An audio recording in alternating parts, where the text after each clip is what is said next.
Olá, meus amigos, muito bem-vindos de novo. E hoje aí para o segundo vídeo do canal, agora num ambiente já um pouquinho mais organizado, tudo mais bem preparado. Voltei de férias agora, então aquele primeiro vídeo ele foi gravado bem no improviso. Eu parei e comecei a gravar na hora, no quarto do hotel que eu tava. Então foi uma coisa assim bem de repente, rápida que eu fiz, mas eu tinha um objetivo que era gravar o primeiro vídeo antes de fechar o ano, e eu consegui, graças a Deus, dia 30 aí eu consegui fechar o vídeo. E agora para o segundo vídeo a gente vai falar um pouquinho desse livro aqui, ó, do Jürgen Klerk, Vem da Mente Não ao Cliente. É um livro que fala de neurovendas, um livro bem bacana, eu gostei dele. Para quem não é familiarizado com esse assunto, pode parecer um tema meio complexo, meio complicado, mas ele tem uma leitura muito simples, muito agradável e muito rápida também. São mais ou menos aí 220, 230 páginas, mas como vocês podem ver aqui, eles têm a letra bem grande, bem espaçada, então você lê rapidinho aí. Eu li ele, acho que foi em 3 ou 4 dias. Então vamos lá, o livro de maneira geral é um livro bom, eu recomendo para quem quiser aprender um pouco mais. Não necessariamente você precisa ser um vendedor por profissão, mas todo tipo de interação. Às vezes você não precisa vender um produto, mas às vezes você precisa vender uma ideia, você precisa vender um projeto. O tempo todo a gente está, consciente ou inconscientemente, vendendo coisas. Ou nos vendendo, ou vendendo a nossa imagem. Então ele ajuda em muitas coisas, principalmente alguns aspectos que ele aborda no capítulo 3, principalmente, que é o nosso processo de tomada de decisão. Ele tem um capítulo aí dedicado só a exemplificar aí mais ou menos que grande parte da nossa forma de tomada de decisão, ela não é racional, ela é emocional. Por mais que a gente pense às vezes que é racional, o que vai estar sempre pelo fundo dela é emocional. Capítulo 1 e 2 ele faz alguns comparativos aí de neurovendas versus vendas tradicionais e explica um pouco o que é, para quem não conhece. Eu não conhecia tanto, então ele dá mais ou menos uma ideia do que é o neurovendas. Apesar de passar a impressão que ele parece que ele está querendo nos convencer que neurovendas é melhor que vendas tradicional, isso realmente eu acredito que seja o futuro, mas parece nesses 2 primeiros capítulos aí, a forma como o autor passa isso no livro, eu achei um pouco muito, eu não vou dizer arrogante, mas eu achei uma coisa muito querendo provar a qualquer custo que isso é melhor e tudo o resto não importa. O capítulo 3, como eu já disse, ele fala sobre o processo de nossa tomada de decisão. Então ele explica, como eu já disse anteriormente, que quase todas as nossas decisões, elas têm uma carga emocional muito maior do que racional. Inclusive, principalmente na compra no que nós compramos aí como consumidores no dia a dia.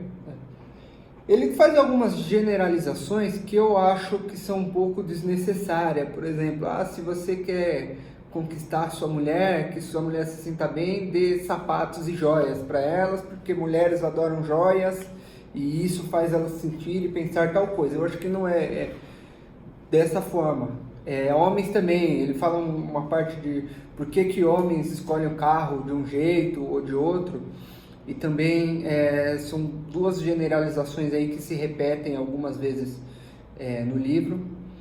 Ele explica de uma forma que é realmente importante, que a forma de tomada de decisão do homem e da mulher são diferentes. Porém, como eu já disse, tem algumas generalizações aí bem, no meu opinião, desnecessárias. Então, isso é uma coisa que me desagradou, mas eu foquei no conteúdo que é interessante e que é bacana. O capítulo 5 é o capítulo principal do livro. Na minha opinião, ele dá 20 dicas de neurovendas, que é mais ou menos como se fosse um resumo das partes essenciais que foram abordadas nos capítulos anteriores. Então, se você não está com tempo de ler o livro inteiro, você pode ler esse capítulo aqui, que vai te dar uma base muito boa. E eu vou relê-lo também, provavelmente esse capítulo como revisão futuramente, para reforçar o que eu aprendi. Mas eu destaque aí para o capítulo 5, que são essas 20 dicas aí de neurovendas. Depois, capítulos 6 e 7, ele fala um pouco como você elaborar o discurso de vendas. Eu acho muito interessante porque ele não dá receitas prontas, faça isso, faça aquilo, faça aquilo. Interações humanas aí são muito particulares, né? Ele fala um pouco, não citando que é PNL, mas é uma coisa que a gente também tem muito na PNL, que é a questão do rapport. Durante a comunicação, durante a interação com a pessoa a qual você está vendendo, você adota uma postura parecida com ela, gestos com as mãos parecidos, tom de voz parecido, um ritmo de fala. Tudo isso aí é o famoso espelhamento, que cria no inconsciente da pessoa que você está interagindo, ele cria como se fosse uma espécie de afinidade. E realmente isso aí em vendas faz muita diferença, né? Ele aborda também que a principal, se você quer conquistar um cliente, você tem que se focar em eliminar o problema dele, em eliminar a dor. Então, ninguém gosta de comprar uma coisa, comprar um celular, comprar uma televisão, comprar um computador, alguma coisa, e depois de 1 mês ou 2 meses tem que deixar na garantia, e ficar 30 dias na garantia, aí você fica sem o telefone, sem o computador, às vezes é uma sua ferramenta de trabalho. Então ele aborda o foco para você elaborar um discurso, principalmente para clientes que estão resistentes, que é você focar em eliminar o problema dele, né? E ele fala 3 passos aí principais para você conduzir e criar também essa estrutura aí do seu discurso de vendas, que é primeiro você captar a atenção da pessoa. Depois que você captou a atenção e ele dá exemplos de como fazer isso, você usa a emoção, os aspectos emocionais para gerar na mente do cliente um benefício daquele produto, um benefício emocional. Ele dá um exemplo de celulares e televisores. É uma generalização que ele faz que eu não gosto, mas eu vou citar aqui, né? A forma do homem comprar celular é um pouco diferente da mulher. Então, a mulher quer mais praticidade. Então, ele diz que você não precisa passar muitos dados, processador, isso, aquilo, pixels da câmera para elas, porque não é que elas não entendam, muito pelo contrário, mas não é o foco, ela não quer saber. Ela quer saber se a foto vai ficar bonita, se ela vai sair bem na foto, se ela consegue editar. Então esse é o aspecto que ele trabalha, ele recomenda trabalhar de emoção. Você está vendendo um celular que tem uma câmera boa, você vai abordar as questões emocionais. Olha, você vai ter fotos maravilhosas com a sua família, momentos memoráveis, a imagem é perfeita, você não precisa fazer nada, com um clique você vai ter a melhor foto que você pode ter. Então isso que ele aborda dessa forma, a questão da emoção. É um exemplo, tem vários outros no livro. E o terceiro ele fala que é a memória. O que é essa questão da memória? Você trazer o benefício que essa emoção gera para ele e essa solução de problema ou de eliminação de dor para uma situação que seja corriqueira. Como que eu disse anteriormente, você comprou um celular, precisa ir na garantia e você tem que ficar horas e horas no telefone tentando agendar para levar o aparelho, alguma coisa para eles avaliarem se a garantia vai cobrir ou não vai. Então é uma coisa que eles veem, que ele cita isso, você trazer sempre uma situação que é corriqueira, que a pessoa consiga associar essa emoção, esse benefício que o produto ou o serviço vai estar gerando com uma situação que que seja familiar. Depois, eu acho muito legal também os capítulos dele aqui, ó, eles são feitos num layout aqui bem diferente. O índice. Ele aborda depois capítulo 8 e 9. Eu não recomendo, não vou dizer nem que eu não recomendo, eu até recomendo o livro todo de uma forma geral, mas o capítulo 8 e 9 são algumas coisas que eu não concordo muito, algumas sim, outras não, que é o que ele diz da mente do vendedor, como que o vendedor tem que pensar, como que o vendedor tem que agir. E eu recomendo, quando você lê esse capítulo, você leia ele como um modelo de ideias, né? Não como uma coisa a seguir. Esses dois capítulos eu acho que ele coloca muito dentro de uma caixinha, assim, você tem que ser assim, assim, assim, assim, assim, você tem que fazer isso.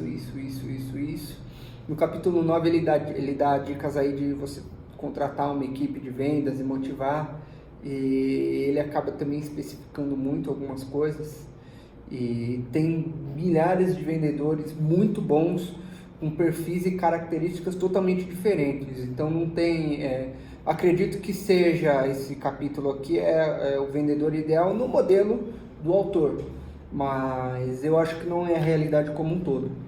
Então fica essa dica aí do capítulo 8 e capítulo 9. Capítulo 10 é o capítulo que fecha o livro, e ele dá algumas, como se fossem algumas tarefas aí, se você quiser praticar uma venda, alguma coisa, ou praticar algumas dos ensinamentos que foi aqui. Ele dá alguns, bem simplificado, é como se fosse um homework, uma liçãozinha de casa para você fazer e colocar isso em prática, tá? Como eu disse, de forma geral, tá aqui ele de novo, né? Recomendo bastante o livro. É o primeiro livro que eu tenho desse assunto, que eu leio de neuromarketing. Eu tenho outros 2 ou 3, mas eu não li ainda, porque os próximos 2 vídeos eu vou focar em PNL de novo. O primeiro vídeo, que foi o Sapos e Príncipes, eu vou fazer a continuação dele com o Ressignificando e o Atravessando, que são os outros 2 livros do Bandler e do Grinder, que são a continuação da primeira obra do Sapos e Príncipes. Então esses são os 3 livros aí principais da PNL. A gente vai fechar esses 3 aí com o PNL. A ideia já era até ter feito antes esses 3 em sequência para depois chegar nesse, mas como eu li esse livro quando eu estava de férias e gostei dele, eu já aproveitei para gravar esse vídeo aí para vocês, tá? Então eu espero que vocês tenham gostado aí, se inscrevam no canal, marque aí um joinha se gostei, deixe dúvidas, perguntas, sugestões, né? O canal é de vocês, ele não é meu. Recomende para amigos aí se vocês gostarem, marquem, compartilhem, enfim, conhecimento está aí para ser compartilhado. E esse sempre foi o intuito do canal, tá? Eu vou deixar na descrição lá também o meu Instagram e meu Facebook, se vocês quiserem acessar lá, renan.tassi, tanto no Facebook quanto no Instagram. E é isso aí, galera. Valeu, obrigado, até a próxima.